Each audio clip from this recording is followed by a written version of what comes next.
Hello everyone. Good morning, good day, good afternoon, good evening, whatever time zone the world you are. It's your Blue Archive Gacha Whale, beginner artist self-proclaimed, and your boy DOVA-SYNDROME. Hello everyone, it's like Artstream again, and on the start like Vtuber Fanart here as always. And hello roller player, welcome to the Artstream. Seems like you're awake. It's a morning for you. Good morning, Wayo.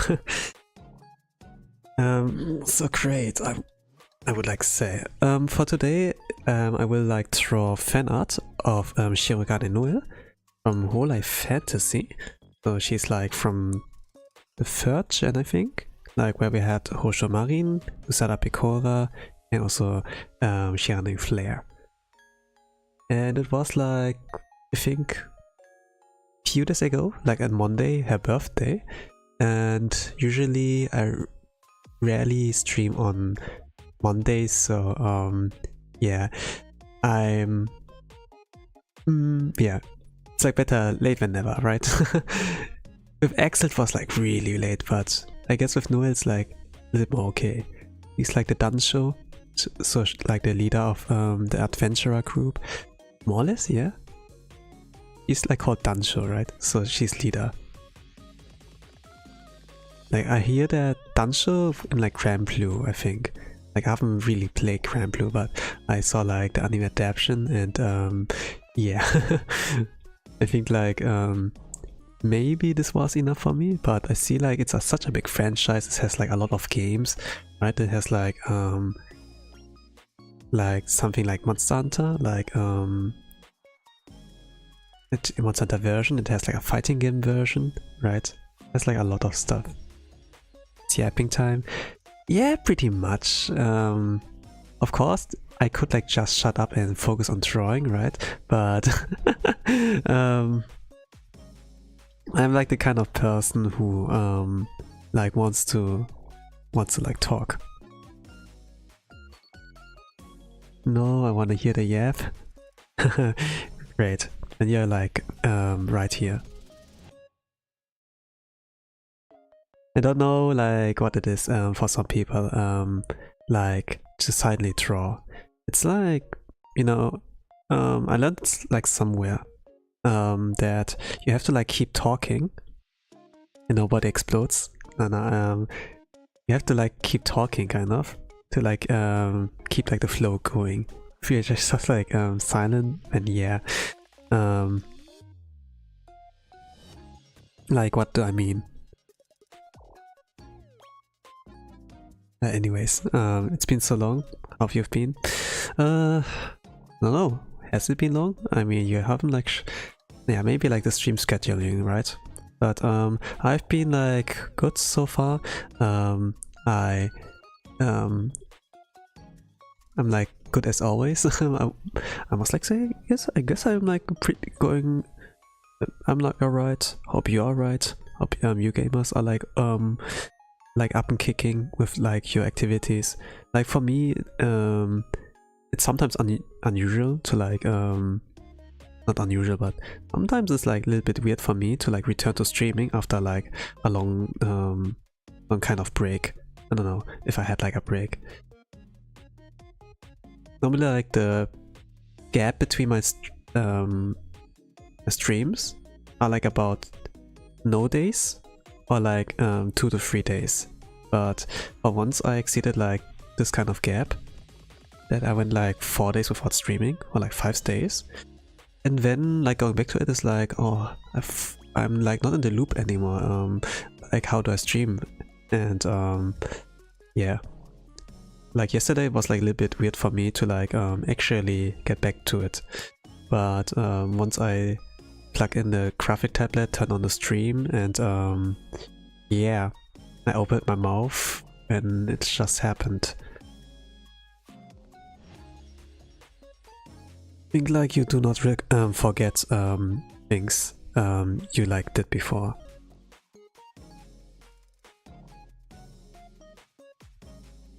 But in the time I was like absent, it's like not really long, like few days. I did experience a lot of I traveled, I went to a league event, met a lot of people I haven't seen in a while, and yeah, made like new connections. And for once, I don't know for once, but I was like really extroverted. Yeah, I was really outgoing. Be like, hey, long time no see, how you going? How it's going for you? How you've been? Has been the travel long? Are you tired? And then yeah, we would like game together, and yeah, I met like also like cool people, famous people. Don't know if you can like say famous, but they're like pretty much well known and respected for like their skills in a certain area, and I met them like, and yeah, back in the days I would be holding in the pedestal, you know, it's like the hero and adventure skills, and I'm like some kind of D rank hero and be like, oh, I'm keeping my head low, I'm not gonna talk to them. They have like this kind of hero aura, right? The hero party aura, but back in the days. But for some reason I could like approach those people and be like, hey, what's up? How was the travel long for you? Are you like staying overnight here? How it's going? And yeah, like in those kind of moments where you're like, you know, when you like go up the elevator or like the lift, you can just decide to not talk and have like this 1 minute awkward silence or something, maybe like more. But in those times I just like decided, hey, let's talk, you know. And it can be like interesting what they have like to say in this time span, and like get a lot of information, or like how a person actually like ticks based on like what they say, what they answer.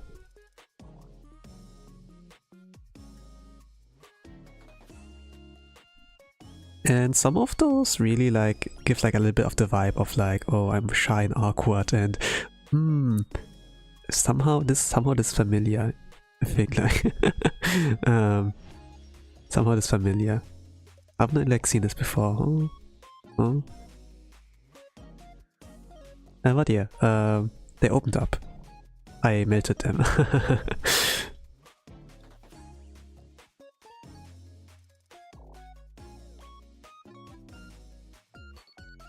And yeah, if I'm gonna meet them at some point again, then they have like a good impression of me, or at least like they're like more likely to talk to me instead of like, yeah, ignore, I haven't seen you, and then yeah, walk away.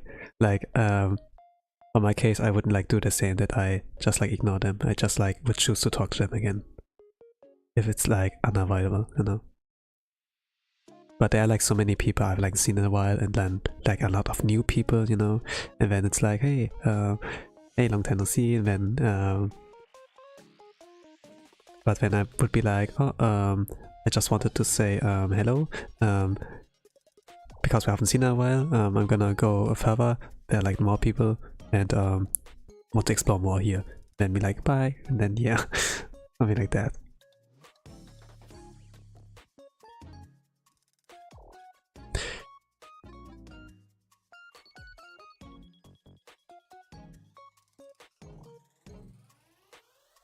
Ideal situation, I'd be cringe. Yeah, maybe cringe. Maybe. Like really, it needs like some time, kind of. For me, it was a little bit of like the mindset problem, and I had my mind was like poisoned. I was like toxic, could like maybe say. Maybe like not in the sense of like being rude and everything, but my mindset was like poisoned, and I had like a lot of difficulties to like get along maybe with people. I would like get the wrong message, but after I kind of like detox, you know, I got like cured from the poison. It took like some time, you know, but it's like maybe like getting experience, you know, exposing yourself to people. I don't really know what I did there, but like 2 years, yeah, it is like kind of possible. And some people told me I have like a different aura. You're like so different now. And I'd be like, yeah, maybe.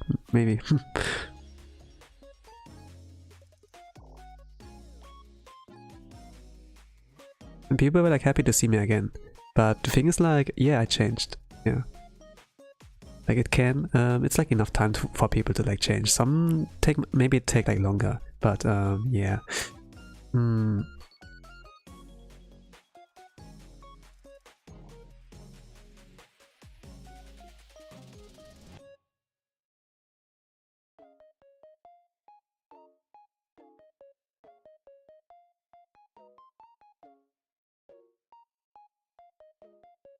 When I was watching anime, you know, and when there's like certain characters with like problems, you know, and they need to develop themselves, this is like a lot more rewarding to like watch, and maybe like learn from there as well. Sometimes the plot is like that people have like a certain problem, or boys meet girls and then we fall in love or something like that, right? Or maybe not fall in love. There's nothing like love at first sight, but things that like slowly develop, and then as they naturally like grow more closer, more familiar, you know, like a cat to like a new owner, right? It's like not at day one that they're like, oh, I love you, and then woohoo, let's us cuddle. It's not really like that, and love, right? Or like with human relationships, it really takes like time, everything. And yeah, of course you get better at talking to people if you like, get my experience, like even like talking to family, it can be like a good start, like people you like trust already, like friends, like family, maybe like a cool uncle, like whatever you like trust really well.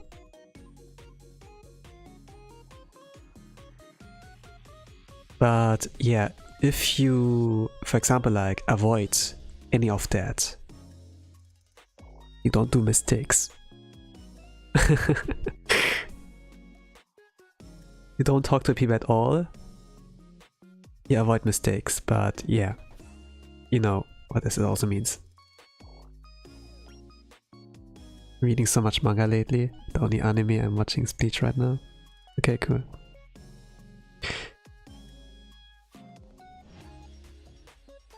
I've read Bleach.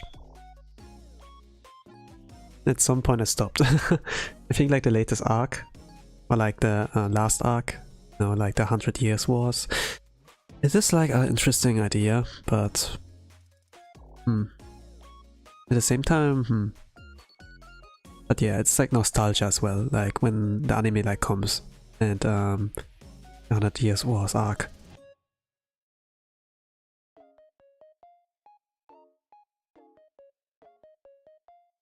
I think it was like perfectly fine to like finish after after this one arc where like Aizen came back.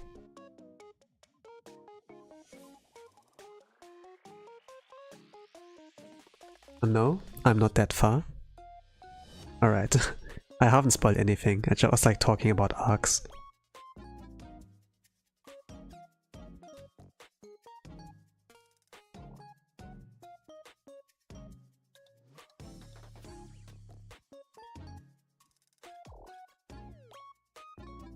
But yeah, regarding my time and like me having a good time, and like and with that also like consuming stories, like reading manga or like watching anime, it became like a lot more interesting to like watch stuff now. And yeah, when like when characters have like struggles and like naturally develop like more familiarity with it, on like how to battle that, you know, like diagnosing oneself, maybe unconsciously, maybe consciously, you know, like search for an answer. It gets like a little more cooler for me. And in the case of those characters who not struggle, you know, like power fantasies, it's like more of a brain turn off kind of for me. I'm not really thinking, but I do like notice, you know, like when it's like a power fantasy and like the characters too perfect that don't struggle, and they get like everything like gifted, you know, like they have like all those powers, they get the girls, right? Like if they get isekai, for example, like you get like one misfortune, right? You get a bully in school, and then the next moment, bam, bam, reward.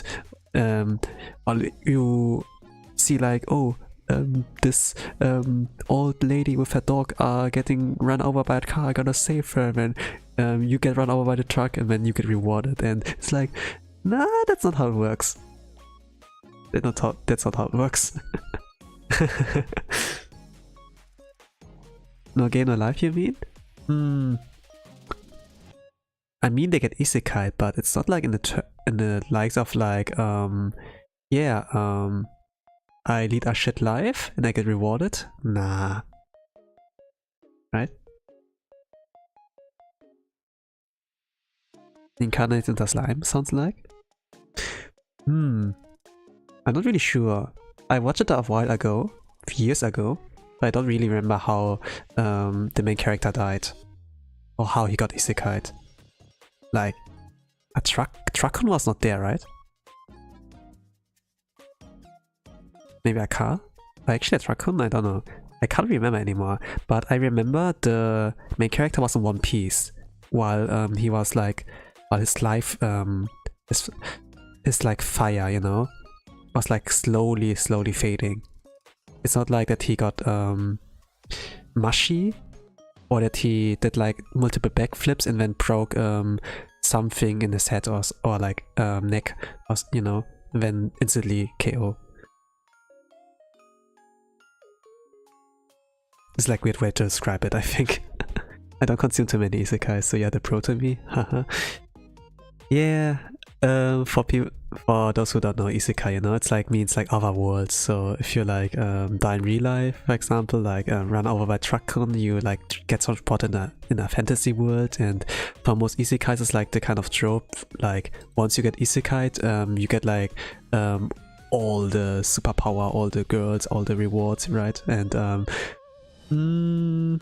but life taught me you don't get anything gifted. Like life you get gifted, but you don't get like a, you don't necessarily get like a SSR ultra rare pull, you know, that you get like born to a rich family, that you get like a really good parents, really good siblings, you know, that you have like everything like taken care of, right?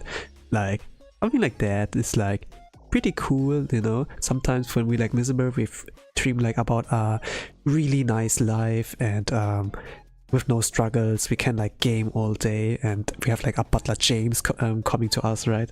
But real life, yeah, like everyone who has like lived a decent amount of time in this world surely can understand that it's in fact like not that simple.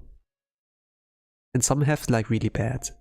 Some people live like in kind of environment where they don't have water or they don't have any food, you know, not even like a shelter, and they're like day by day like fighting for survival. And people, gamers, you know, you gamers were like here, you have it like good, you have internet connection and probably like with that a shelter, you know, like food as well, maybe a family who's like paying internet for you. Maybe you have like a job, you know, and then you can like care for yourself. Like, you know, why wishing for a new life, you know? Like all those people in like those isekai animes, they are like they have like a pretty good life, right? It's like nothing like, oh, I'm the rich son of I'm the son of a rich dad or something who runs a company. Thing like that, really. They have all a good life. What about those people who are like homeless and like starving? Why don't they get isekai? Are they like not qualified? It's like kind of like, oh no, what's going on?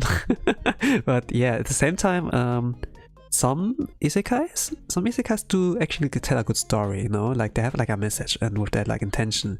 And most people actually watch anime or like read light novels, they are like maybe in the same situation, you know, that they actually have it like really good, but they don't realize that they have it good. And yeah, and then when they died, they realized like too late that they had like all this cool stuff and they just don't do anything with it. And then they get their second chance to like make it like a right. Like when you get like reincarnated, you know, it's like pretty much you get a second chance. What does it mean, second chance, right? Like usually when we die,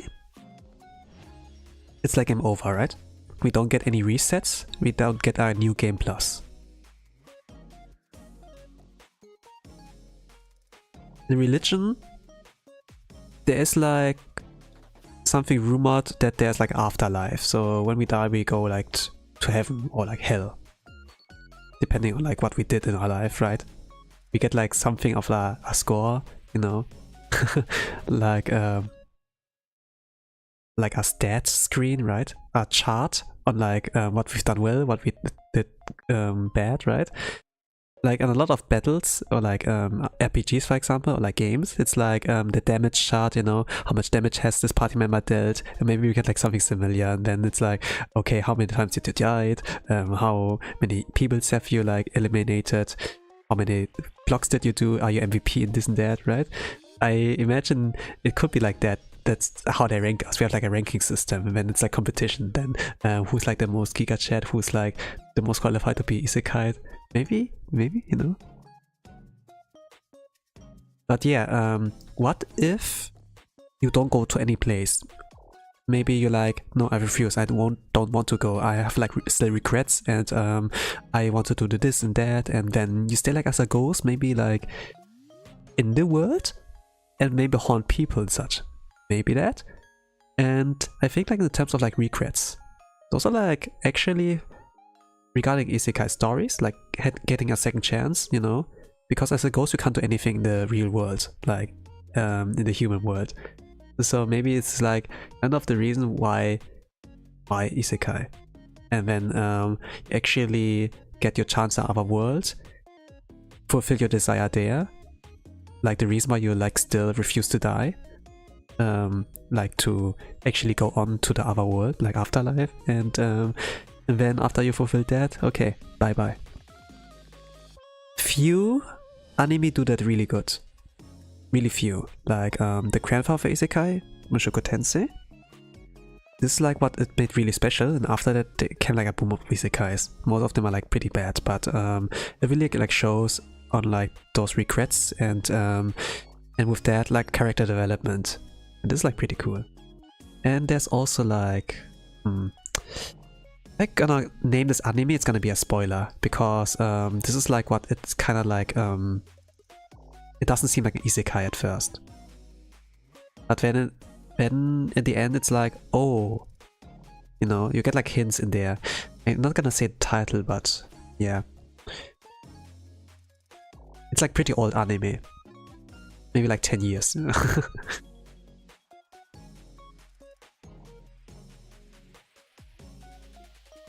But yeah, I have to be like, yeah, gonna shut.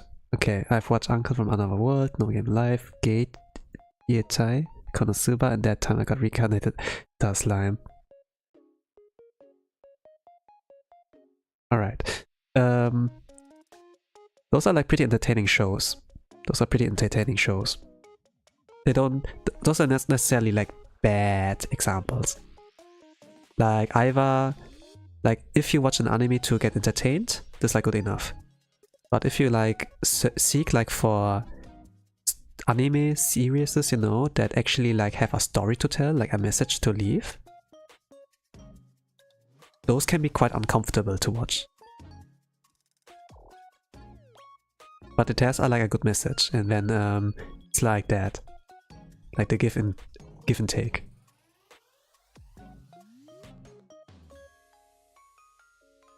Konosuba is like pretty good since it has like really good dialogues.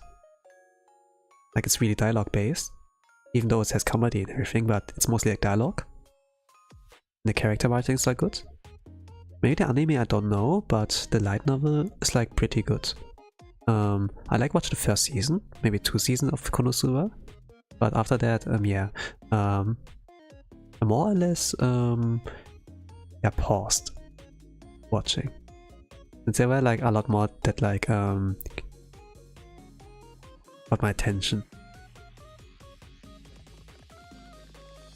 ReZero's maybe might be also like one anime I do think it addresses the things of regrets, and with that like also character development.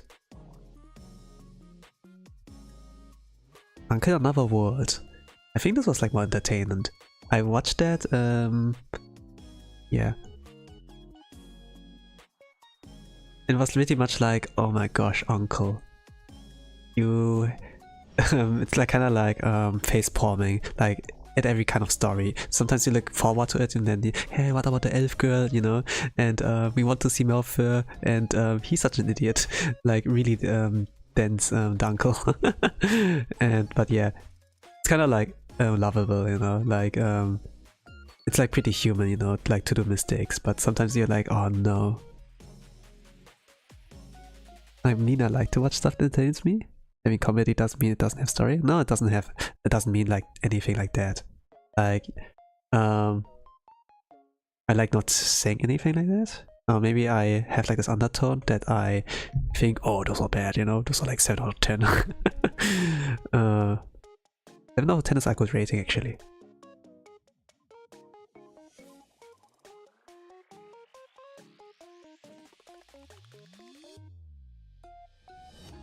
Like No Game Life is entertaining as well. And I kinda like, you know, I kinda want a second season. It was like pretty fun. Pretty fun.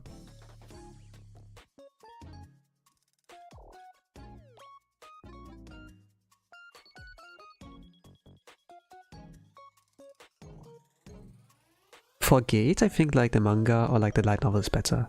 Probably the light novel. The thing is like the anime does like kind of like the a different thing with the source material. Art style was unlike anything I'd seen before. NGNL, yeah. Like it's pretty old, like a decade or a decade. I think like 2011. But it was like pretty good. It had a lot of game references. The only continuation is like the movie, and then that's it.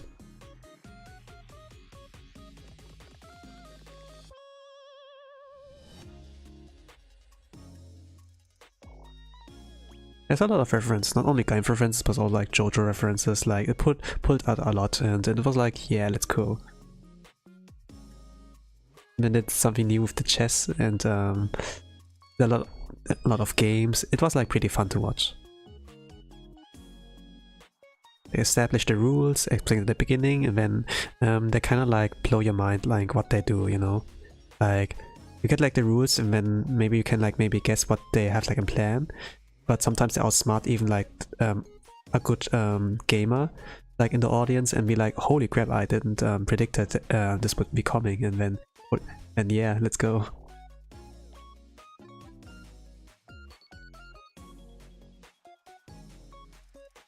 Like it's pretty much like a power system, right? So to say. But you get like, but in every game it's like a new power system. You get like roughly the rules, and then game start. And then it's like this kind of interesting action. While like in other things like Yu-Gi-Oh, you like know the rules already, because it's like the same game over and over again. Even if you don't know, then it gets like slowly introduced, like from series to series. They have like GX, the normal Yu-Gi-Oh. They have like yeah, 5Ds, a lot more. I stopped like watching around Cyril and like those one with the pendulums. This one with the pendulum, I think. This was like super long. It had like 300 episodes, and around somewhere in 200s I like stopped. It was like somewhere in the fusion arc, where they're like in the fusion dimension or something. It's a lot.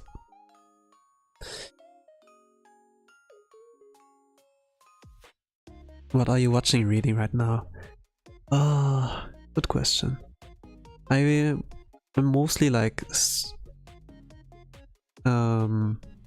mostly like targeting stuff from the current season regarding anime, like watching stuff. I started watching Orb.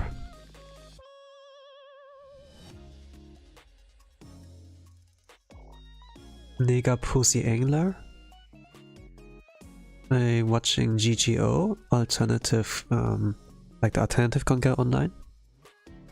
This is, I think like this one is like just for entertainment, but it's pretty good compared to Sword Art Online back in the days, since there's like a different writer for the alternative Conquer Online. So you know, like when Sword Art Online got created, Reki was like in high school, so he was like pretty young, didn't have like a lot of experience. While the start was good, the later arcs they became weaker and weaker. So probably he didn't know much about gaming. So yeah, it was just a plot device like the world of GTO, you know, like where you have guns and everything. But then there was like different writer for the alternative Conquer Online. And this was like someone who was like a military nerd and has like knowledge about you know, those kind of combat and like firearms and such. And he made like something really interesting with like those guns, you know, that you have like not unlimited ammo, that there's like some things of meta you can abuse, you know, like when it's like a game. So when you like aim at someone, probably your aim is like pretty bad because you're a gamer, but it has something like a circle that goes like bigger and like smaller. And if you like steady your breath or like hold your breath, then the circle becomes smaller and smaller, and then your accuracy is like better, right? And at the same time, if a firearm is like aiming at you, then you see like a line targeting towards you, like a red line, like from the firearm towards you. And with that you can like roughly predict where they're gonna shoot and maybe dodge, you know, like get out of there, which is like pretty interesting. But the thing is, like, as well, you know, like with the circles I like mentioned, like helping via aim is like an aim assist. But you can like turn it off and just shoot with your experience, like with your gut instinct and everything. And for people who like experience with firearms, like military guys, you know, like soldiers in the Japanese army, they actually like use that to, for example, to like train their stuff, like for their job, for example, like this game. This is like pretty interesting. This was like kind of like the first episode of like the alternative gun online, and it's like quite interesting, you know. You learn a lot of stuff and you get like surprised by things, and some of those things you can explain in real life, but it's like they applied it in a game to like in order to win. And it's like it's a pretty cool ride. It's a pretty cool ride.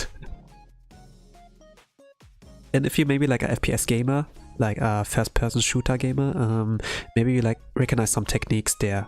So like the writer, the author for the alternative gun game online, he knows his stuff.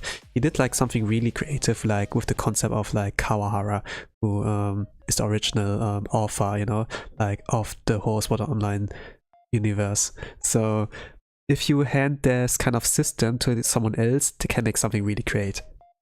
Like they can turn it into gold.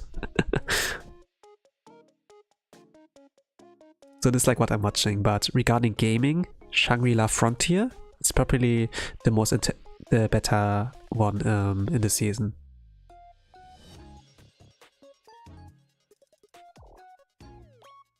Also, it's like something about virtual dive into a game, and then you know, like VR games, but actually your consciousness is in the other world, and then you can control your character via actually, you know, moving, you know, like this is your body you're like controlling.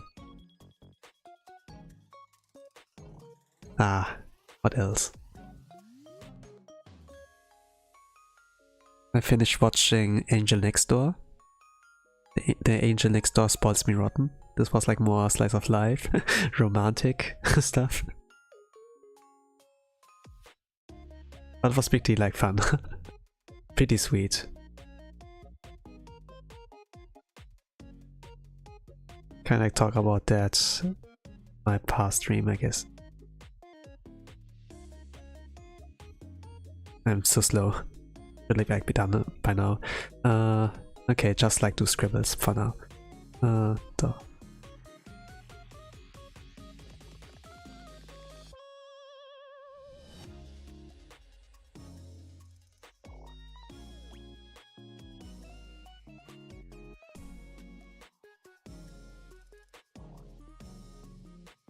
I really like the hair. Yeah, thanks. Don't really know what I could do here to make it more balanced. But the starts, the concept, I don't know, it's not a concept. But like the rough beginnings, they don't look too bad. You can do something with that for sure.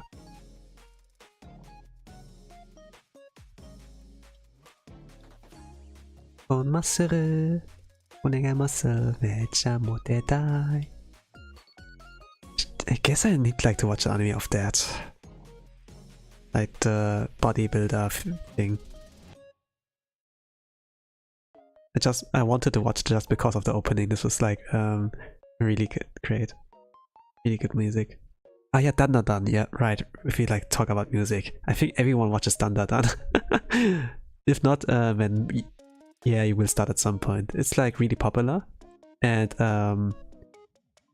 like it's justified for that.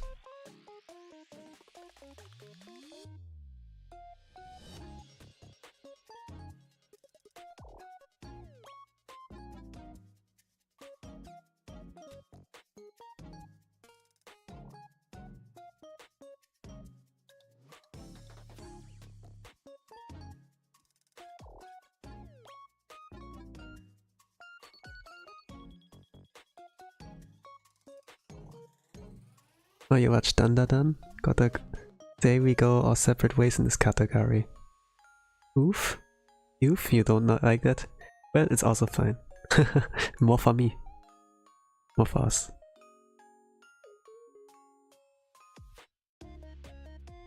But yeah, I like how it's unfiltered. How they say like those stuff unfiltered. And the anime like surpassed the manga. There was like a point where it's like was really hard to watch, and it was like really emotional at this point, and I was like comparing it with the manga regarding that, like just to see if they skip anything or like if they change anything, but it was actually better than in the manga itself. And like the cinematic shots, the animations, they like put it in there, the music, you know, and it made like the whole scene a lot more emotional. And yeah, I think I got like, it was like, yeah, some people like cried there, me not, I don't know, but I was like close to getting emotional damage. I was like, holy crap, what's the backstory? You know, I was like talking about that when you die, for example, you have like regrets, right? When you turn to a ghost. The thing is like when they're like also like those aliens there, and they're also like yokais, right? Like those ghost kind of things. Yeah, if you get like sensitive about like if people are getting sensitive to like those kind of things, you know, from Japan, and I guess it's like not a show for you. It's like a good filter. Like it's a good show, but yeah, you have to get over this wall. Some people like don't like it, you know, but yeah, it's like that to tell a story. And it's kind of funny, you know, like they're all over for his banana or like the balls, right? And it's like just a crazy plot, but actually it has like something really deep in there. And yeah, maybe you can like go well without those kind of things, but it's like also like the humor. It's like dirty, yeah, but whatever, you know. Like if you want to have like fun, you know, and like tell a story at the same time, perfect. There are very few who can like do that really well.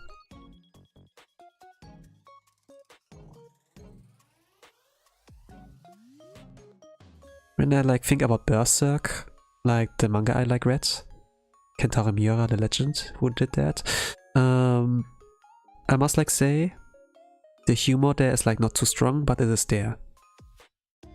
And yeah, it's also like uncomfortable to read. Maybe you should like not start with that if as your first manga.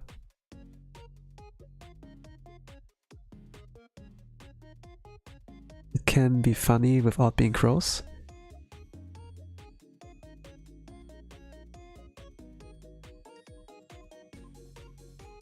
Yeah, it can be. But if you get like, you know, disturbed by that for just a little bit of humor there, then yeah, maybe it's not for you.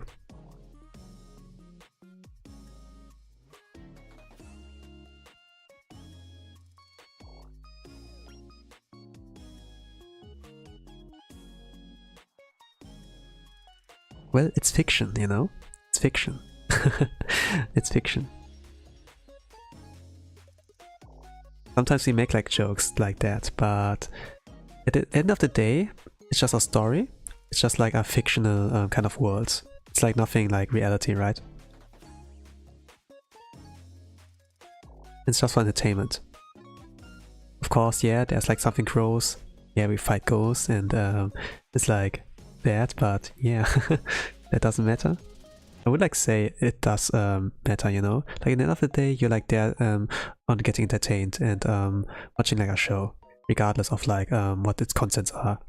Some people, they feel like, yeah, I want like to watch something dark and there's like pretty uncomfortable kind of things, but sometimes you're like in this mood and I mean like things about suicide are also like not well, but sometimes you have to address those kind of things that they're like struggles in this world. It's like not always it's not always like that. And I love that Japan has like this freedom of expression there, like in the art and the stuff they do should like not change.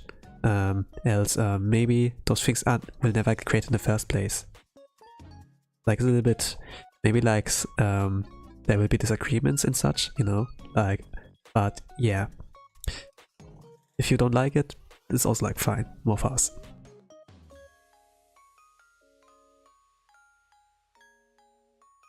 Well, of course it doesn't exist. Like, it's all in belief now. Like, religion is like a thing, but we cannot really prove that it's like there. But it gives like a little bit of a safety, you know, and a peace in mind that if we die, maybe there's a place for us afterwards. And it's like, yeah, not really like bad, as long as you don't like hurt people with that. It's like fine.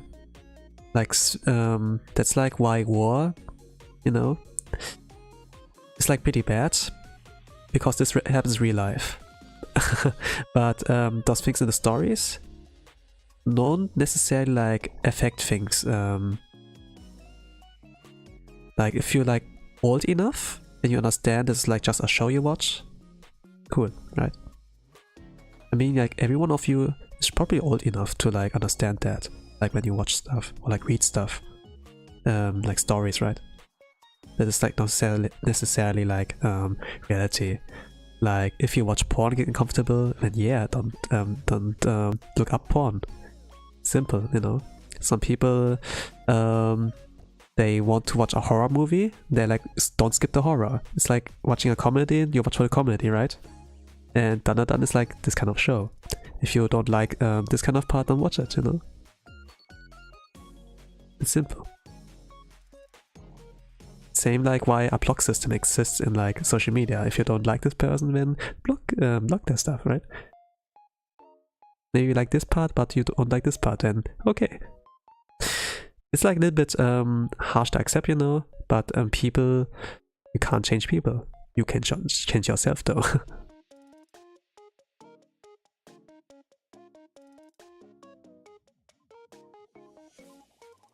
Like this world you're like born in, you got like presented a life, right?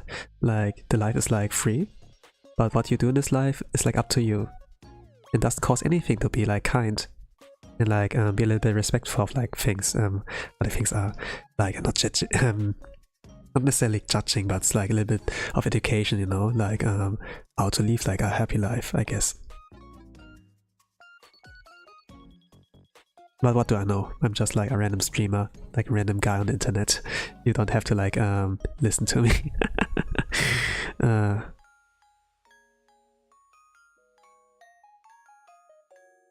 I like watch anime, I read like manga, and I do know those things are like not real, but some stuff out there has like something really deep to tell, like under all these layers of like fun, all these layers of like you know, letters and such, there's like a hidden kind of message, and sometimes like worth of like thinking, discussing that more.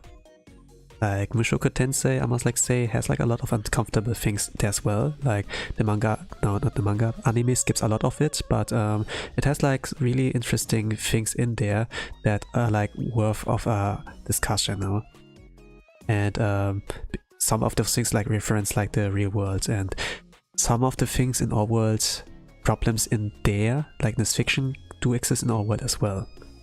But in the end, it's like just a story. But if we like look at the things like in a brighter sense, then yeah, there are problems, there are issues.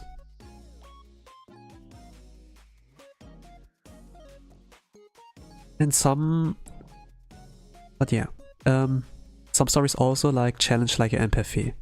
Like it's not about redemption necessarily that our character improves, but for us as a viewer, like to emphasize, since like empathy, you know, like in society is like pretty important. Like someone can be an asshole, but if they have like, if they try to become a better person, then don't shun them, you know? Like if they want to take a step forward to like improve themselves.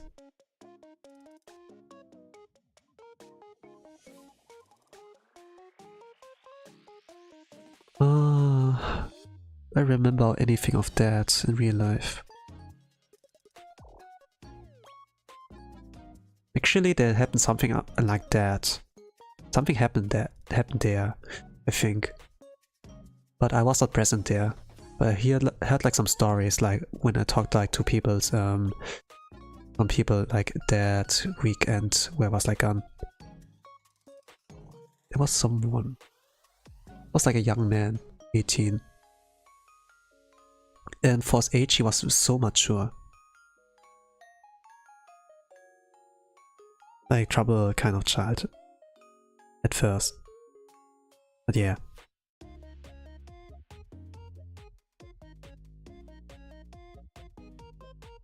I'm not gonna say more.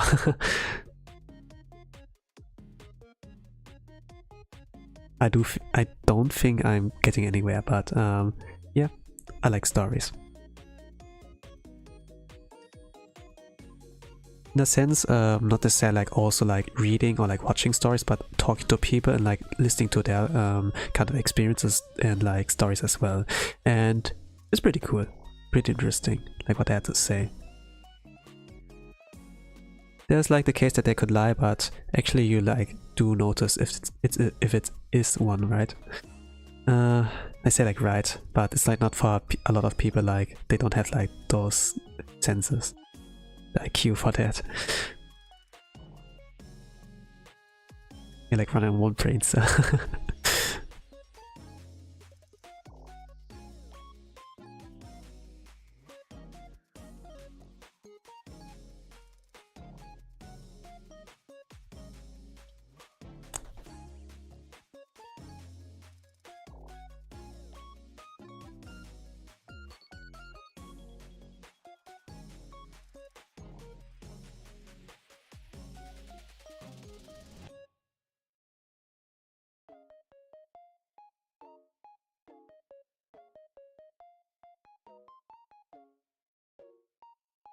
But yeah, welcome to my rant. Yeah, thanks for coming to that. So like two things I read, like reading right now.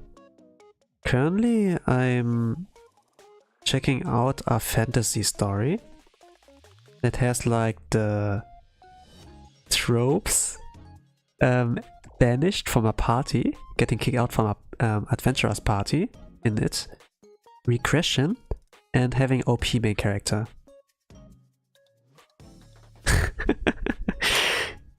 It sounds pretty bad. I was not, maybe, you know, like because it's very generic. But there's a twist in there.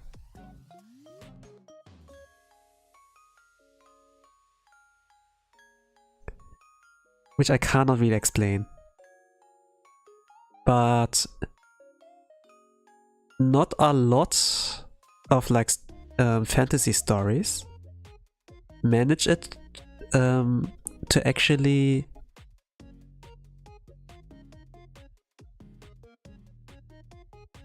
make me care about a character within like the first 5 chapters.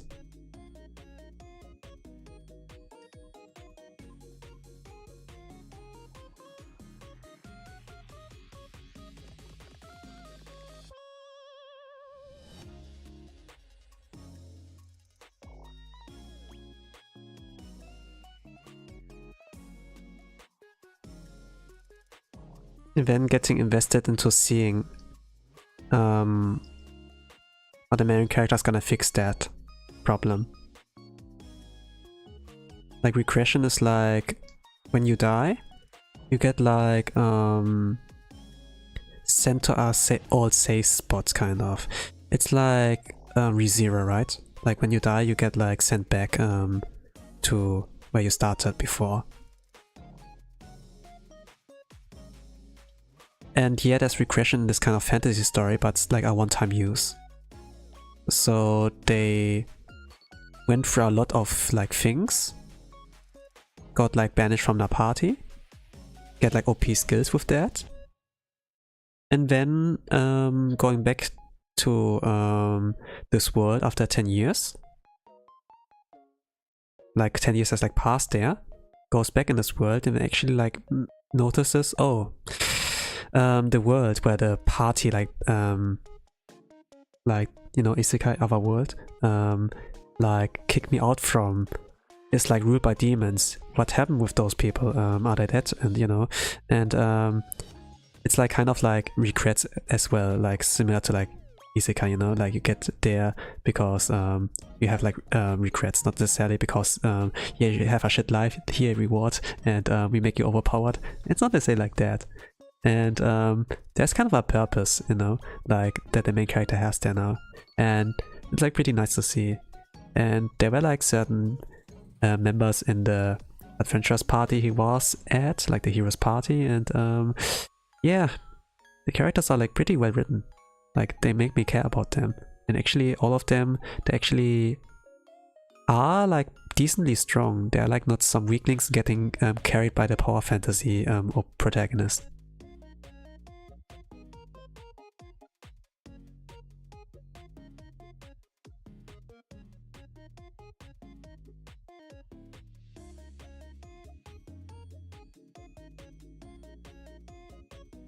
Yeah, I was like reading a little bit of the manga. There are no chapters, new chapters anymore. Now I'm like switching back to the novel, and like check it out there and see how it is. And the writing is surprisingly pretty good. It's like pretty good explaining things without explaining, like no overwriting. Seems like the author's like pretty experienced. And I'm gonna like check there, take my notes, cause I am interested in writing stories as well. Fantasy ones. Like they're like pretty good, you know, it's like taking things that are like overused, but make it better. Like make actually something good with that. And don't like recycle like the same opening over and over again. He did like a parody in it there, like kind of that, oh, we're gonna kick you out of the party, but then actually they have good reasons. And those people are actually like kind of decent. But then they add a twist that something happens there with the party he's like leaving. But it's not necessarily like for the sake of like, yeah, I want to like have a parent there. There's actually like a reason why he needs to be exiled. Because there's also like the reason of like that the main character wants to get back to his old world, you know? Like a lot of isekais, they don't really do it anymore, but something implement it, you know? You get like to a different world, and then it's like all of a sudden you get like powers, and then you have a mission, and then it's like, why do I get chosen? I was just like gaming with my friends before, and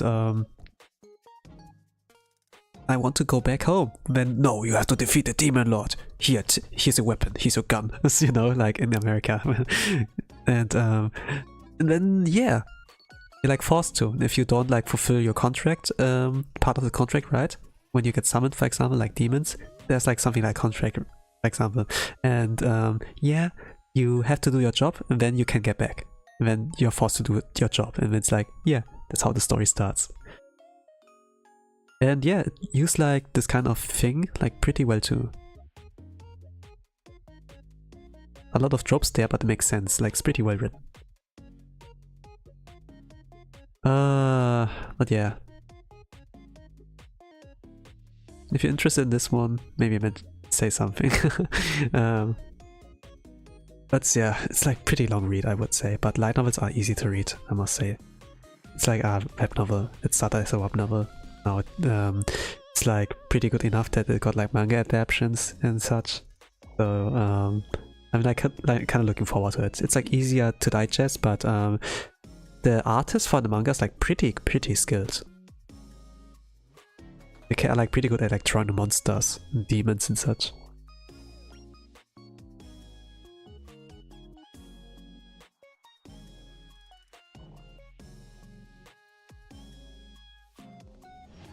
Okay, what else do I watch? Like reading, I do like quite a bit, but like this one fantasy story is like what I'm currently am focused on. And occasionally I like read the after story and like the sequel of Mushoku Tensei. Like checking a little bit. For some of those after stories, I'm taking like my time since there's like pretty much slice of life.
But yeah, regarding things like censoring, you know, at the end, it's not necessarily about bringing it to like a wide audience and making money with that.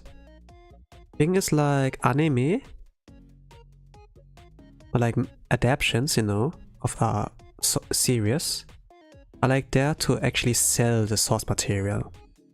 So anime gets like made to like do promotion for the manga. Sometimes when the thing is like a light novel, web novel, then we get a manga adaptation so that people like pay more attention. Oh, there's a source material for that, and it's like ahead of the adaptation.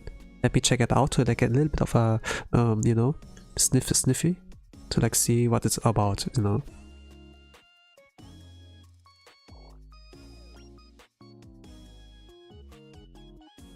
And yeah, it's like good for that as well.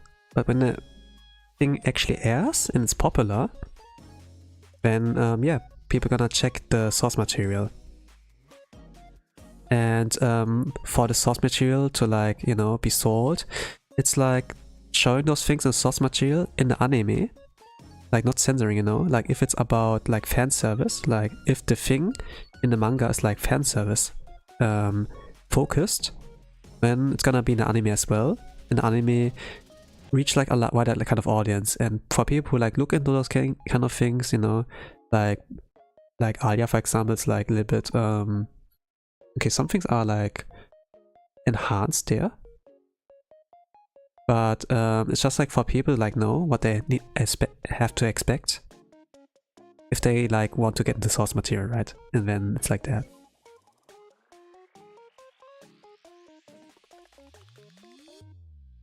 You like show a nerfed version, then then you expect like this gonna be the same in the original version.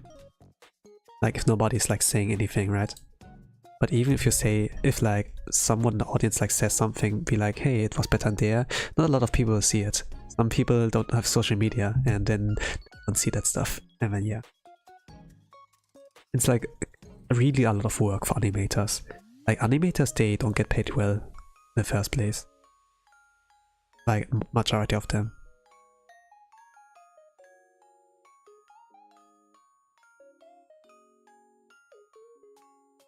Like it's about making business. Like Japan is like pretty much in this kind of sense that they want to set up products, so like the source material, and anime is like pretty much promotion for that, and with that also like, oh, if we bring out anime, we can like sell a lot of merch. Let's produce the figurines, let's produce this and that, yeah. So the money goes also like in there, not only like for animation itself. So yeah. They don't really necessarily care about if the anime is good. It's like mostly like about, yeah, merch, money, and it's like where all it comes from.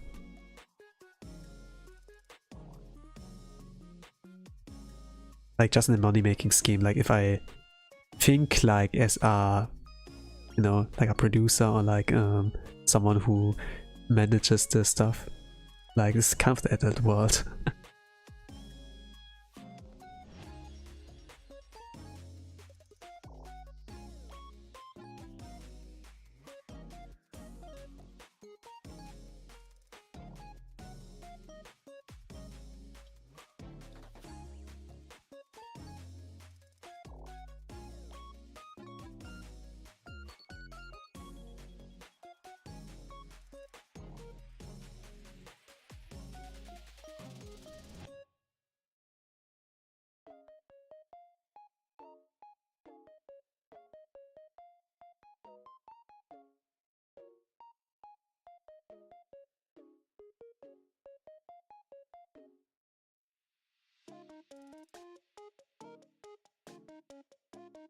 Sometimes though, the anime is a lot better than the source material. Like Bocchi the Rock is like one good example, like outside of Dandadan. When people like actually like got into the source material and be like, it's not the same vibe as like an anime, you know. But this thing is also like there's a lot of passion and like love in there. If like the team like really loves the source material, then they're gonna make it like a lot better. And the thing is also they support the source material, like the author, like as well, this kind of way. Like it's not only the animation, the anime that's like good. It has like the Kesoku Bando, right? And the voice actors behind there, they still are active. Like they have like the radio show, Bocchi the Radio.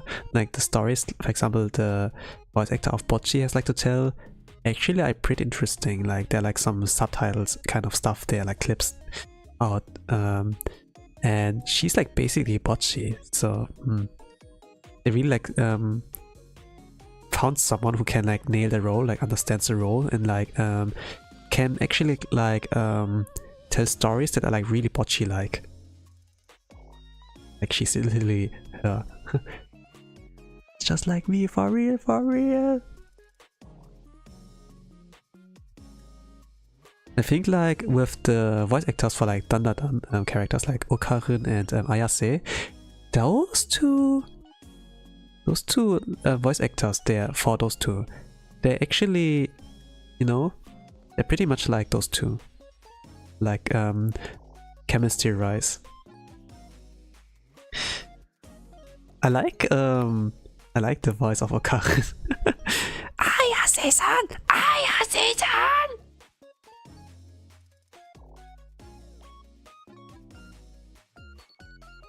Then like the nerd voice, and it's like pretty like high pitched, sharp, raspy. I don't know how you describe that.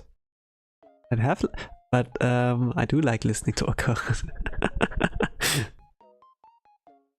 And when he gets like in his other form,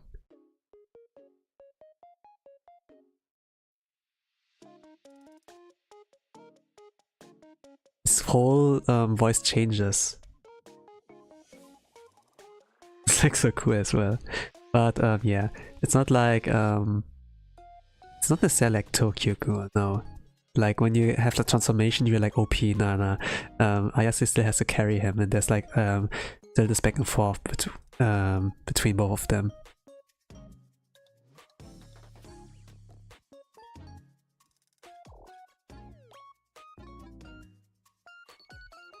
So it keeps like things balanced, and yeah, all of them are needed in order to like win.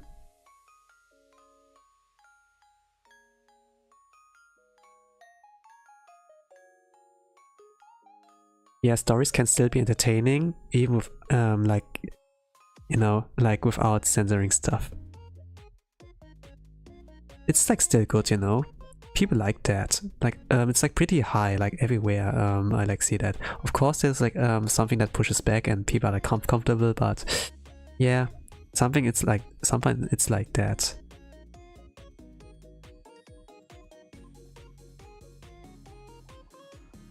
But yeah, I try to like understand as well. Like when people like do like some things that I have like a uncomfortable impression of. That's cool that you have like that there are like people, you know, be like, hey, I have like the 2 volumes, take a peek, and then it's like you get a little bit of a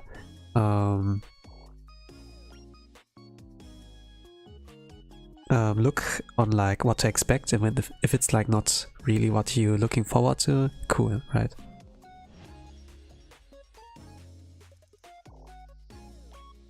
Maybe I like missing out on stuff. Like I couldn't like get into things that were like Netflix, like Ranma 1.5, The Orb,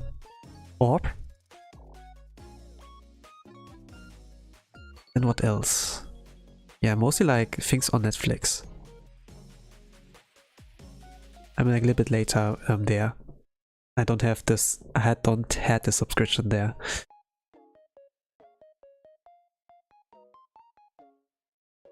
But Orb is pretty good. Like, it's a historian kind of series.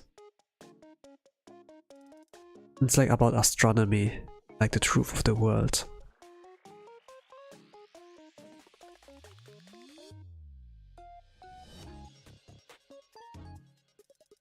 You know, like flat Earth kind of conspiracy. And that the Earth is the center of the world. You can expect something like that in anime.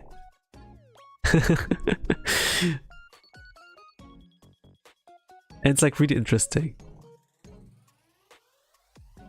Of course, we know like how Earth actually is, and that the center of the world, of the universe, is not necessarily the Earth, but something else. And then like how complicated things were back then in the days. And the stakes, they're actually high. They're actually high, the stakes. You wouldn't expect that from this kind of historical kind of series, but you have to like think back, you know? You have to think back about the time. Like if it's Victorian kind of age, it's like before the World War. It's like kind of like, you know, like this world where it was peaceful. And at some point World War broke out. And then you have like to think, how will this affect the characters I'm like writing? I'm like, yeah, here with. And then, yeah.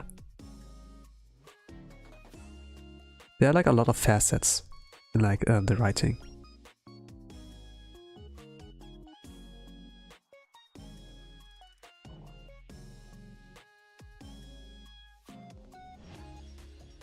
But sometimes, you know, sometimes stories have like something promising, a promising idea, and then they don't deliver on it. Sometimes there's like this kind of thing too. But even if that happens, then yeah, don't be too sad, you know? Or don't be too angry and lash out.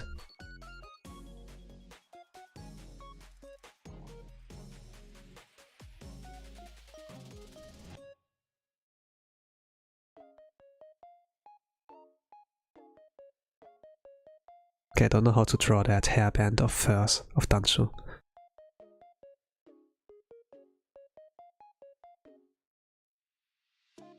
When I was younger, I didn't have like my emotions check really, if I dislike a series because of ending and such. But if I like think about the big picture, you know, like the messages I left in like the first arcs, then yeah. Like Promised Neverland, for example. First season is like so good, but like manga wise, the very first arc with the orphanage there, Gracefield. But afterwards, yeah, not so good. Fell off afterwards. It's the best and worst anime at the same time. The anime didn't cover like certain things in the manga. Like at least I wanted to have the Golden Pond arc like animated, but then yeah, that's a problem. You know, there's so many roles, so many characters, so many children, and maybe they were like not confident in like animating this and certain weapons that I acquire.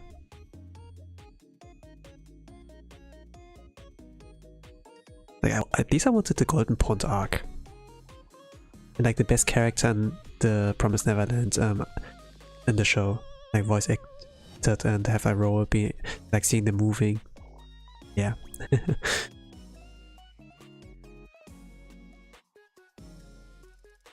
Not okay. I did not watch the anime, but I saw like some videos who like were ranting about that and like just getting an opinion, you know, just like seeing a little bit without actually watching it. Because the anime, the manga disappointed me already. And like watching the anime will not save my rude impression of that. But the first arc was so good, Gracefield. Really carefully prepared, was so well thought out. But, you know, I appreciate the first arc. and I don't like gonna rate it really badly because of that.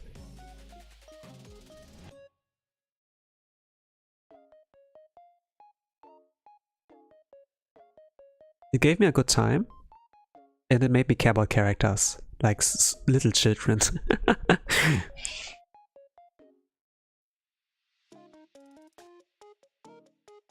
And yeah, I ate less meat because of the series, and it's like still good.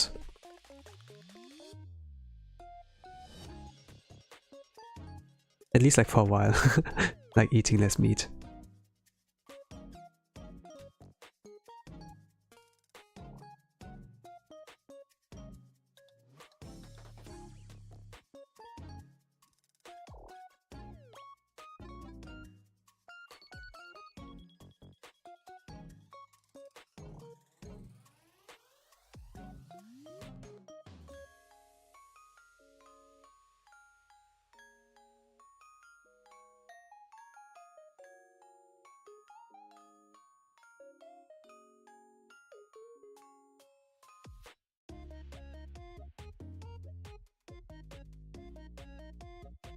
I'm gonna simplify that.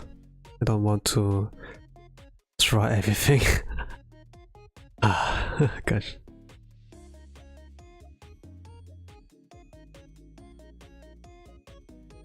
Make it simple. Yeah, gonna try it afterwards.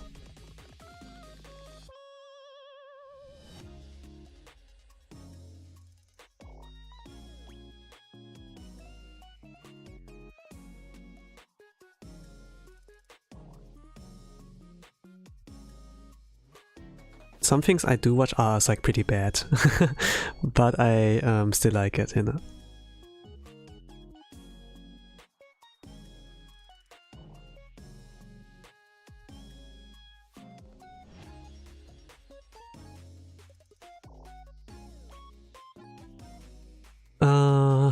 What was it? Let me check.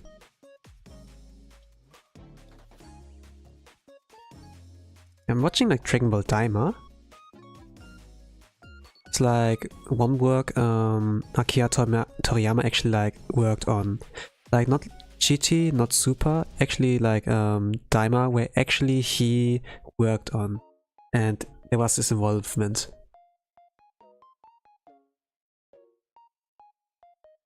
But actually, what was bad? What's like more generic, what I'm currently watching? You know? Haven't like really started anything bad in the season, but actually I want to take a look at the banished healer from the party. Like banished healer. This is like according to the ratings, like pretty bad. 4 out of 10 or something. Like the German kind of ranking. In the Japanese it was like among one of the best ones. It's like, yeah, just turn your brain off, watch like overpowered MC. It's like, yeah, okay, let's go. Yeah, I guess I'm gonna watch that. It seems pretty bad, but I have a guilty pleasure for like isekai. Like Garant, I guess.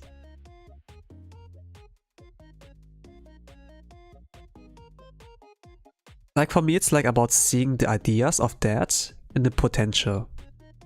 And when it's like starts losing its flavor, it's like, oh, okay, gonna get out of there.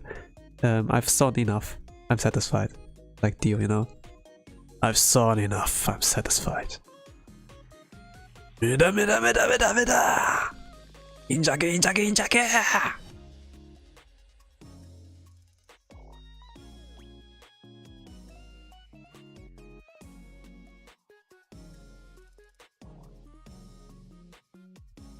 But Mushoku Tensei I still like watched. And I finished the final volume 9 months ago. Really good read. Do I recommend it? I can't really do that, since it has like uncomfortable kind of topics in there. An uncomfortable main character. For my case, not uncomfortable. But I heard like from a lot of people, like for some people, that they had like uncomfortable moments. So, and those are like more sensitive than me. I'm pretty resistant. So yeah, I'm pretty resistant.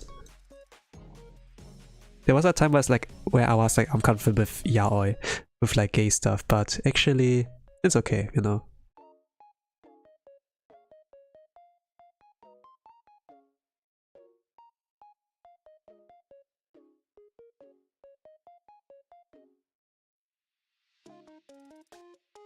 I don't mind really.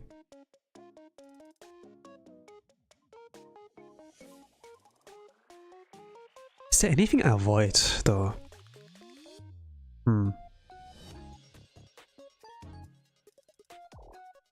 I'm not really watching.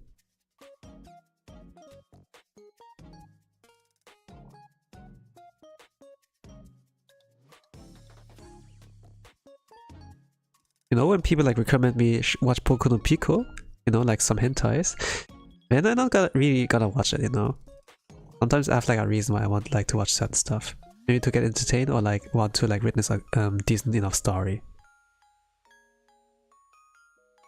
Just like get some juices in my head flowing, my brain.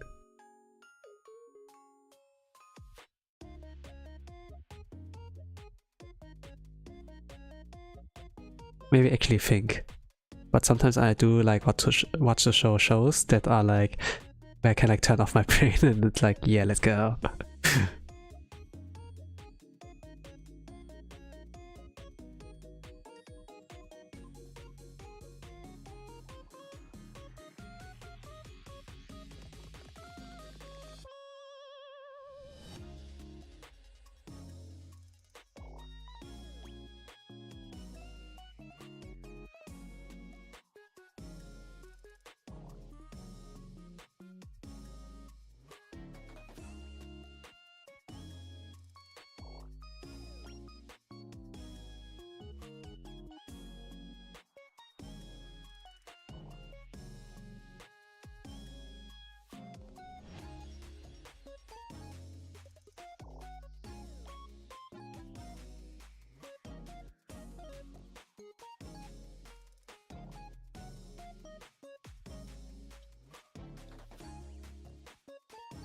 I must like say I like Berserk as well. That's also like something I cannot recommend. Like things I like are not necessarily for everyone. Like things I like talk about. Some people are like sensitive, and then yeah, I guess so. I don't know why it doesn't work for me anymore, but yeah. Hello, the real Simmerman. Welcome to the Artstream. And doing Vtuber Fanart. It's like the birthday of the character I'm drawing, or it was her birthday a few days ago, so I'm kind of like doing that late, but better late than never, right?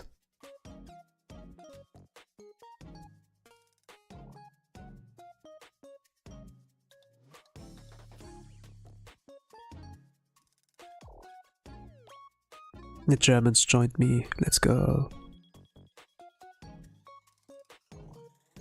I'm also drawing something at the moment. Fantastic. And you get entertained by my yapping. I like to like talk while I like just yeah. I have like a stream open. Or actually stream myself, yeah.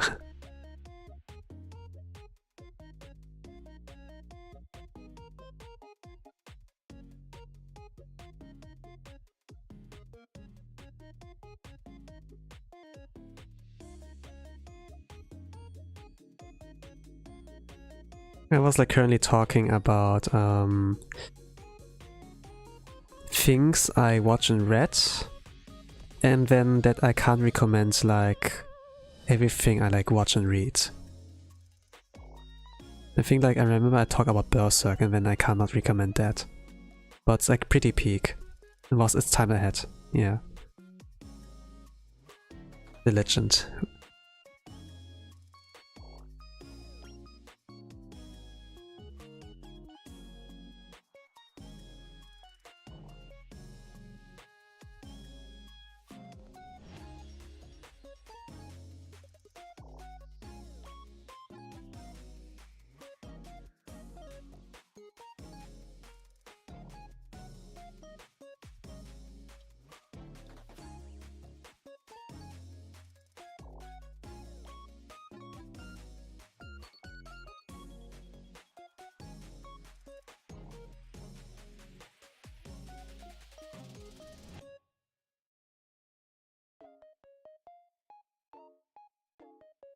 It's like funny for me sometimes.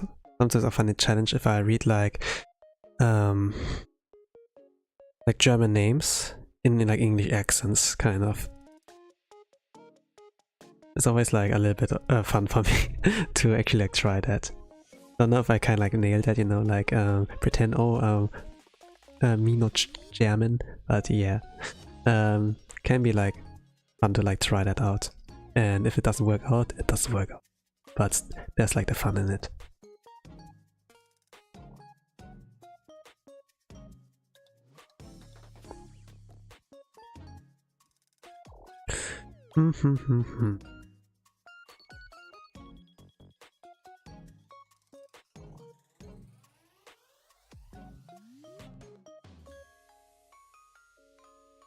Let's see if I can finish that. I probably will not be able to finish that within 30 minutes. I set an alarm for something like in like about 30 minutes. Let's see like how far will I get there until then. I probably will be able to finish the line art, maybe like apply base color. But yeah, for the finishing touches, maybe not. I will not be ready until then. There's like kind of a detailed character design. Like a lot of VTubers, they have like really like I think like especially like if it's like in the realm of like corporate VTubers, they have like really detailed and like good character designs. But if it's like a good character design, it takes like longer to draw. Even if I do it like in the realms of like chibi mode, it takes like time still. Chibi is like pretty simplistic. You can simplify things like however you like please. But yeah, I guess I'm gonna do a circle with the hand. Not really interested in drawing that.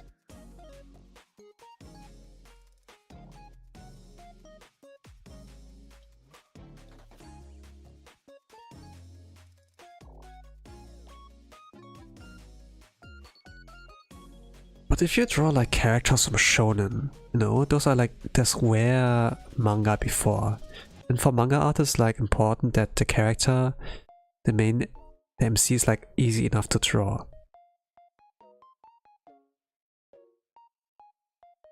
I do like wonder what their mindset was there. Like Naruto's like, I think easy to draw. Goku, I was like thinking it was hard.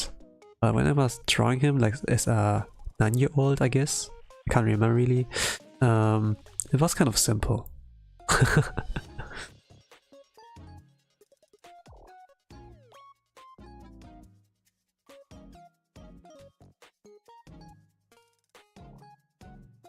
Yeah, I guess Shonen Jump characters are easier to draw, but I was always associating, or the harder to draw, the more recognizable, the better character design.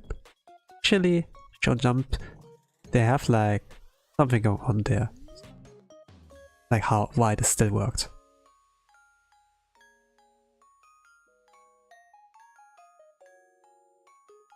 Like if you take any Dragon Ball character, or like the Z group, the Z group, they're like all recognizable. Toe characters as well.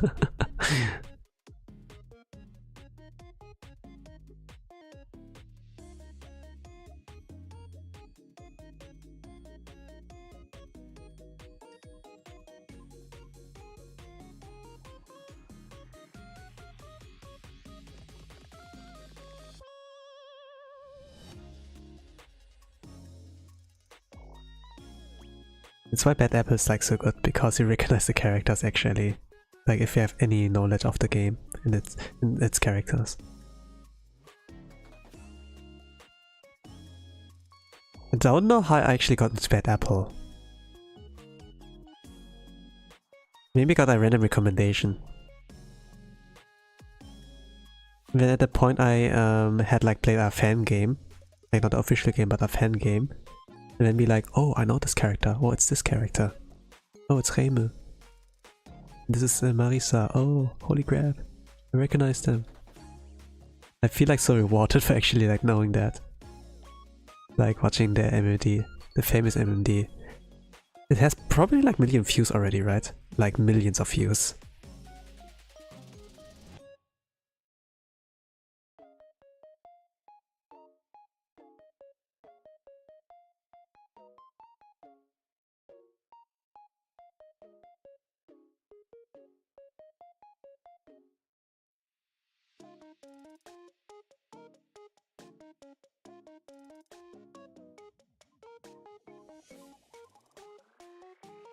But yeah, stories. I do like stories. Actually, like some VTubers, they have like backstories, like a lore kind of as well. Their lore videos and such. And even if not, sometimes during the stream they hop a hint, like they give like some lore. Or you can like you know, like when you tune to the streams and listen to them, and sometimes they drop like here and there some bits and pieces, and then you can like yeah, use those to like maybe create something.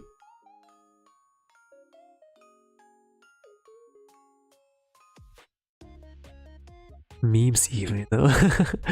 But I think like Magni for me was like the most interesting, like from Holostars Tempest. He's graduated nowadays, like he's not active graduation, but his story or like the lore he kind of like developed time by time was like super interesting. So he's like the alchemist of the adventurers group, like of Guild Tempest. And he has like multiple arms. So he has like a cape, and they're like multiple arms. They're like Dr. Octopus kind of. And only 2 of the arms are like mechanical. But when you go in the loading stream, you see like that all of those arms are like moving and doing like something different. It's like, hey, doesn't make sense. Like I saw like someone who tried to like debunk the lore, like actually like from the lore and be like, hey, this is BS. He can only move 2, but he didn't like watch the streams, I guess. And it's like, and actually, like doing like the nerd emoji, like shifting your classes, you know, and be like, actually, it's not like that. It's not wrong at all. That kind of triggered that in me. I didn't like write a comment, but the thing is like with Magni's other arms, like how they move, they're like possessed by the souls of his past party members who like have fallen in battle.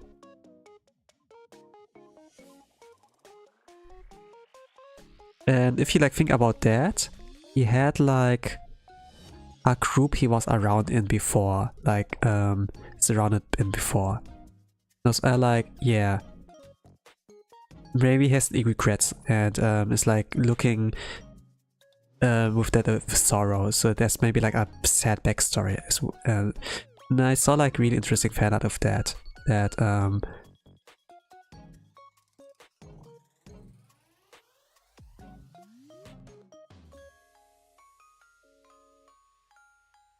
His arms moving on their own, but he can kind of control them. It's just like those are his past party members, past teammates. Probably they have fallen in battle, but because they were protecting him, he was like able to flee, unscarfed, and maybe like was like crying. And then those arms that like moving, you know, that are like normally not possessed but now moving, actually were like head petting him and like comforting him, you know. Be like, hey, don't cry, we're here. And a little bit sad, but also like kind of wholesome. Sappy, right? Happy and sad. It was like kind of interesting, like to think about.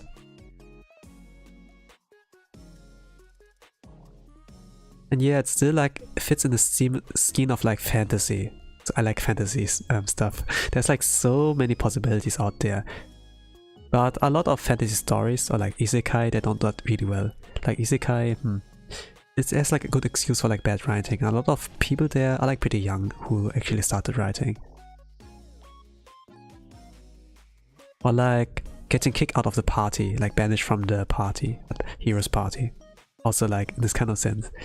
And mostly like, oh, they are like pretty dumb. They're like pretty dumb. They kick you out because, oh, we're already strong enough, we don't need your healing power, and it's mostly like the healer who gets kicked out. We don't get hurt anyway, but that's because I heal you before you get hurt. And no, we have a protection barrier, but the thing is like healing and buffing is like same theory, and it's like why you don't get hurt. And when yeah, they try to like argue when they don't win, like it's the very first scene, like the very first beginning, and they try to argue when actually the main MC got kicked out, and then they didn't realize that the MC was like really OP and carried them, and yeah. And then the MC it's himself like starts to create a harem, you know, and yeah, and this and that. It's like, oh no, it's like the same formula as the isekai. Don't do that. No, it's you ruined it. No, you had the potential to make a 5-star beer. No, it's like it's mid. And yeah, it's like that. It's like not bad, but it could have been better. I always feel like, but sometimes I still read that and be like, yeah, because I like just want to like get a taste of it and like see where this concept can potentially go, like what could be the peak, like at its mid. And then if I think about writing it myself, where could be the actual peak, you know, like just getting a little bit of experience. I'm kind of like interested at some point to actually do a story of my own. Like not manga, but maybe I just draw, like not draw, but I write and add like illustrations, you know, just so that the reader knows, oh, this is how they look like. Like drawing a manga, drawing a comic is super hard. It's a lot of work. It's like really unhealthy, like office job, you know, like those jobs where like sit a lot and don't move, they're like unhealthy for you. And sometimes in order to do a lot of progress, you have to like sacrifice sleep and sit like long hours. Working.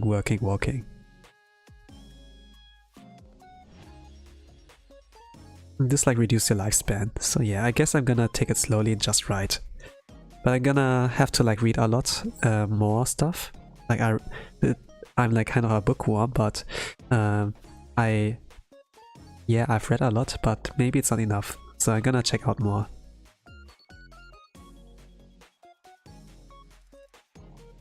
Yeah, currently I'm like reading. Currently it's like more anime than actual stuff to read, but maybe I will like flip it ahead, you know? Maybe not next year. I don't know. Oh yeah, the next goals for next year. Oh, next goals. What are my goals for this year? I actually like completed a lot of those.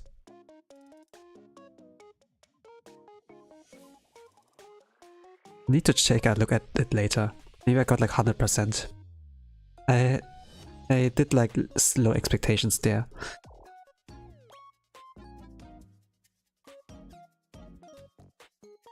I had like low expectations, so I didn't like set too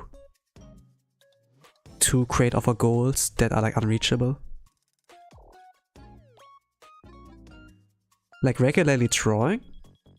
This is possible. Like if we get like this layout and like the art summary of like this year, there will be no blank space on my part.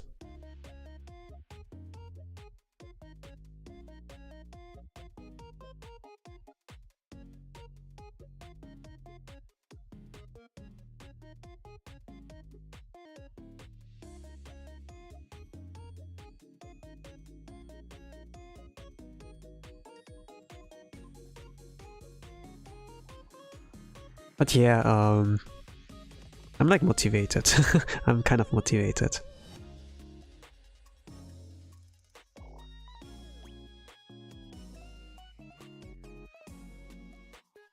Like not with drawing itself, but for like life in general. And every time I like at work, time flies kind of.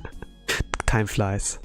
There are a lot of people who like complain about the work and be like, oh, every time I look at the clock, time flows so slowly, please let the day end. And I'm like kind of chilling in this kind of regard. I'm like looking forward to like stuff. And the more time I have, like the slower time flows, the more time I have to think. And actually thinking is OP. Like I'm thinking about my life. I'm thinking like about the stories I could like write. It needs like bit by bit kind of to like form something good.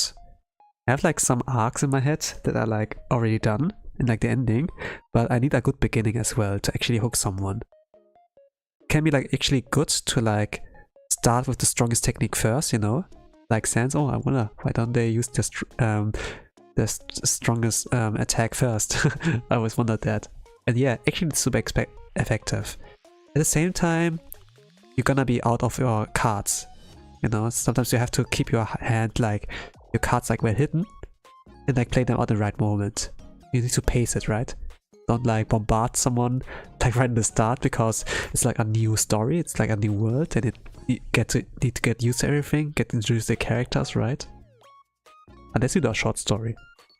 Then you have to present your biggest weapon, but if you want to do like a long-lasting one, like a decent-ish long, it could be like 2 seasons maybe.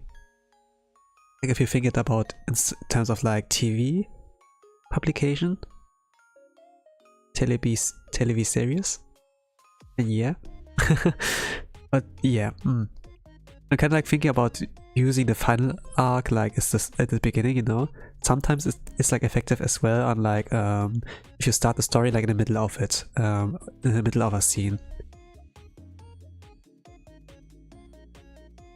If like the banished hero kind of thing, or like the banished adventurer from the party, it's like kind of like it's the end of a story, but somehow also the beginning of a story, right?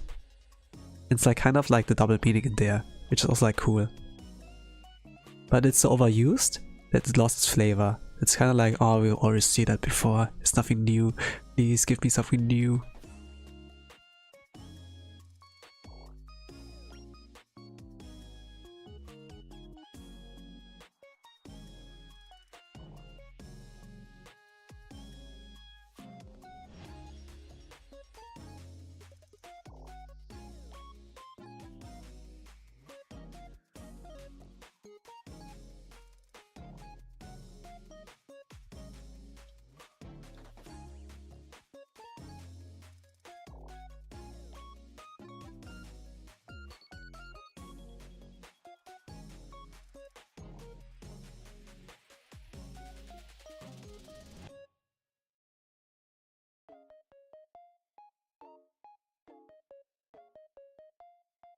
Well, it doesn't have to be perfect. There are like some things I'm not satisfied with here. But I guess I will keep some of the mistakes. Just like on the important parts I will like try to like fix it.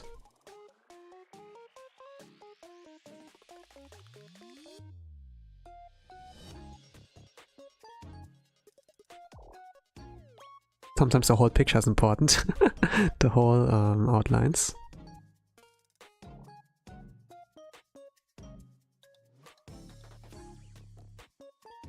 Can I apply base color at the very least?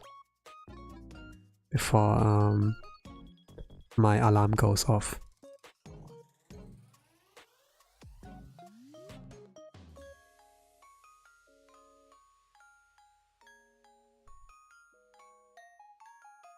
I need to do something when the alarm goes off. You know, like maybe like AFK for like a few minutes, but not really wholly AFK, just like AFK from drawing. Like for yapping it should still be enough. Need to like register somewhere. There's like something like what do you call it?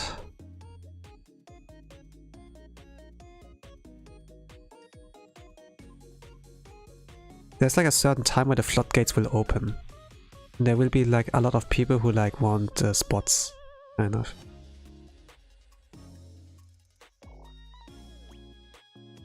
You know, like for tickets for convention, for example.